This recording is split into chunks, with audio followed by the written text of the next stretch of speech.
কথায় কথায় ডাক্তারদের উপরে চড়াও হওয়া, কথায় কথায় ডাক্তারদেরকে মানে বিনা কারণে ভুল চিকিৎসা বলার অধিকার পৃথিবীতে কারো নাই, একমাত্র Bangladesh medical and dental council ছাড়া। আমি তোমাদের জন্য, আমার কাছে সবসময় একটা কথা হয় যে অ্যাক্রেডিটেশন বলে একটা কথা আছে, যে অ্যাক্রেডিটেশন না হলে বাংলাদেশের ছাত্ররা, বাংলাদেশের ডাক্তাররা ভবিষ্যতে বিদেশে পড়াশোনা করতে পারবে না। আমি ডেফিনেটলি এটার জন্য চেষ্টা করছি। আমি অলরেডি অ্যাক্রেডিটেশন কাউন্সিল তৈরি করেছি। আমার হাসপাতালে আমি একটা অফিস, আমাদের একটা মানে ফ্লোর দিয়ে দিয়েছি যেখানে তারা অফিস করবে। তোমাদের ভবিষ্যৎ যাতে কোনো রকম অন্ধকার না হয় আমি সেবার জন্য চেষ্টা করব। কারণ আমি চিকিৎসকদের সুরক্ষা আইন, যেটা এই যে কথায় কথায় আমার ডক্টর জামাল যেটা বলে গেলেন যে স্বাধীনতা চিকিৎসা বোর্ডের সভাপতি, সিলন ফ্যামিলি ব্লেন্ডের কড়ালিকার আর সতেজ সাদের পারফেক্ট ব্লেন্ডে স্বপ্নেরা মেলুক টানা। কথায় কথায় ডাক্তারদের উপরে চড়াও হওয়া, কথায় কথায় ডাক্তারদেরকে মানে বিনা কারণে ভুল চিকিৎসা বলার অধিকার পৃথিবীতে কারো নাই, একমাত্র Bangladesh medical and dental council ছাড়া। তারাই বলতে পারবে যে ভুল চিকিৎসা। আমি কোনো যে কেউ গিয়ে ভুল চিকিৎসার নামে কারো গায়ে হাত দেওয়া কিন্তু ইয়ে করা এটার অধিকার কারো নাই। যাই হোক, আমি স্বাস্থ্যমন্ত্রী হিসাবে আমি চেষ্টা করব আমাদের স্বাস্থ্য ব্যবস্থাটাকে যত দ্রুত, যত সুন্দর একটা অবস্থায় নিয়ে যায়। এবং তোমরাই হচ্ছে আমার কাণ্ডারি। তোমরা যদি আমার সাথে থাকো আমি পারবো। আমি অভিভাবকবৃন্দকে বলবো, আপনারা সত্যি ভাগ্যবান যে আপনাদের সন্তান আজকে ঢাকা মেডিকেলে ভর্তি হয়েছে।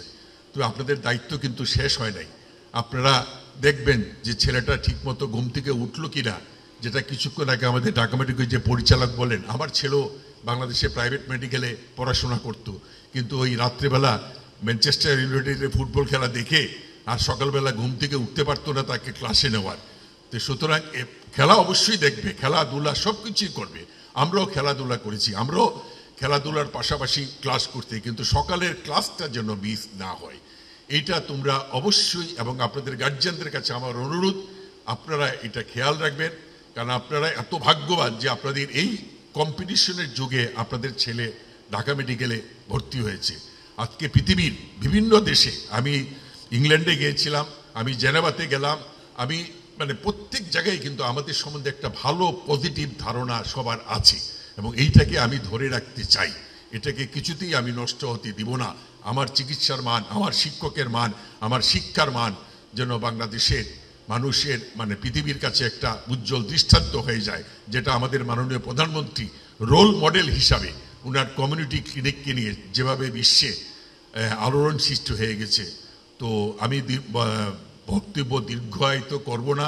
এখানে গরমে অস্থির আমি মনে করি, আমি আমার প্রিন্সিপাল সাহেবকে বলছিলাম এই হলটাকে আরও আধুনিক করা যায় কিভাবে, আমাকে আপনারা সাজেশন দিবেন। আমি এই হলটাকে আধুনিক করতে চাই, কারণ আমি 5 স্টার হোটেলে কোনো অনুষ্ঠান করার পক্ষে না। আমি আমাদের নিজস্ব জায়গায় নিজস্ব জিনিসটাকে আমি সমাজে দেখব। যেরকম এই এত সুন্দর একটা অডিটোরিয়াম আছে, থাকতে আমি কেন 5 স্টার হোটেলে যাব কিংবা অন্য জায়গায় যাব? আমরা বড় বড় অনুষ্ঠান এইখানেই করতে পারি। তার করার জন্য যা করার আপনারা আমাকে বলবেন, আমি সেটা করব। তো আমি দীর্ঘায়িত করব না।